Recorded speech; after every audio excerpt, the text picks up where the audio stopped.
खूंखार भूखा घोड़ा। एक दिन राजा कृष्णदेवराय के दरबार में अरब देश का एक व्यापारी आया। उसके पास एक से बढ़कर एक अरबी घोड़े थे।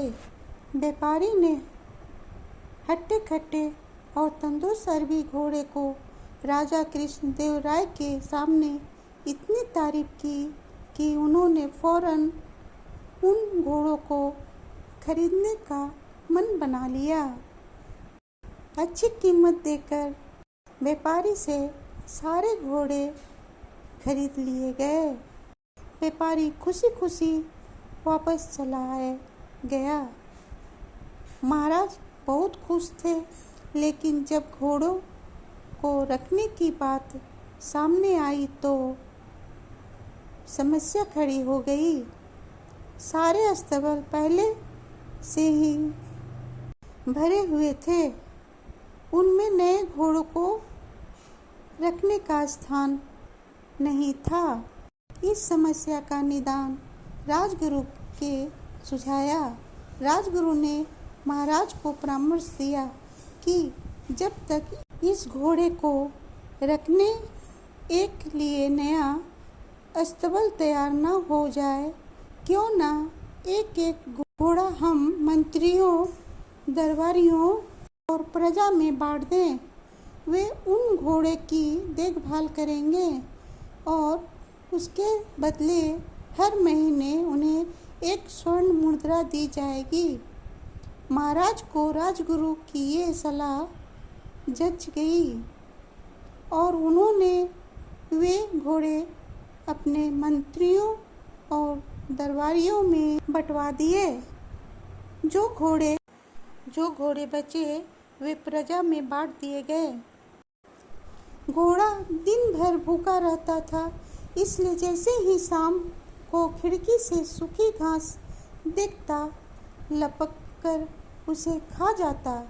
दिन बीतने लगा और वह दिन भी आया जब अरबी घोड़े का अस्तबल बनकर तैयार हो गया। जिन मंत्रियों, दरबारियों और प्रजा के पास अरबी घोड़े थे, उन्हें चैन की सांस ली। इतने दिनों में घोड़े की देखभाल के कारण सबके घर का बजट बढ़ गया था। कईयों पर कर्ज चढ़ गया था। खैर, वे घोड़े लेकर राजमहल पहुँचे। इधर तेनालीराम जब राजमहल पहुँचा तो उसका घोड़ा नदारद था। महाराज के पूछने पर वो बोला, महाराज क्या बताऊं, वो घोड़ा बहुत ही ज़्यादा खूंखार हो गया है, किसी पर भी हमला कर देता है। मुझ में तो इतना साहस नहीं कि उसके अस्तबल में घुस पाऊं, इसलिए मैं उससे नहीं ला पाया। महाराज कुछ कहते, इसके पहले राजगुरु बोल पड़े, महाराज तेनालीराम की बात पर विश्वास नहीं किया जा सकता। अवश्य घोड़े सही सलामत नहीं है, इसलिए तेनालीराम बहाना कर रहा है। हमें वहां जाकर वास्तविकता का पता लगाना चाहिए। महाराज ने राजगुरु को कुछ सैनिकों के साथ तेनालीराम के घर जाकर घोड़े को लाने का आदेश दे दिया। राजगुरु सैनिक लेकर तेनालीराम के घर पहुंच गए। साथ में तेनालीराम भी था। तेनालीराम ने उसे वह कुटिया दिखाई जहां घोड़ा बंधा हुआ था। राजगुरु जब कुटिया के पास पहुंचे तो तेनालीराम बोला, राजगुरु जी संभल के, घोड़ा सच में बहुत खूंखार हो गया है। आप पहले खिड़की से उसका मुआयना कर लीजिए। राजगुरु ने भी सोचा कि पहले खिड़की से मुआयना कर लेना उचित होगा। वह अपना मुंह खिड़की के पास ले गए। दिन भर से घोड़े ने कुछ खाया नहीं था। तेनालीराम शाम के समय ही उसे सूखी घास दिया करता था।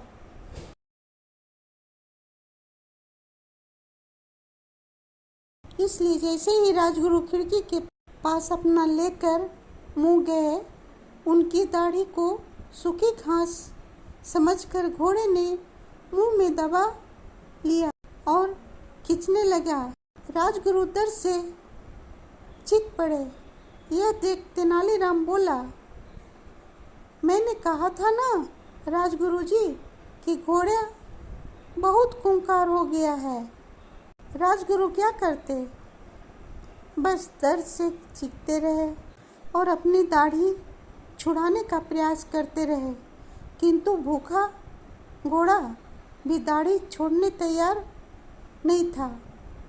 आखिरकार सैनिकों द्वारा तलवार से दाढ़ी कटवा कर अलग कर दी गई। जब गुरु की जान छूटी, उसके बाद राजगुरु ने सैनिकों को आदेश दिया कि वे घोड़े को पकड़कर राजमहल ले चले।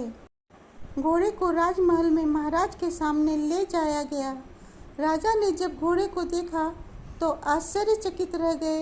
इतने महीने ढंग से कुछ खाने पीने को न दिए जाने के कारण उसका शरीर सूख गया था और वह एकदम मरियल दिख रहा था। अपने घोड़े की ये हालत देखकर महाराज बहुत क्रोधित हुए और तेनालीराम से बोले, ये क्या हालत कर दी तुमने घोड़े की।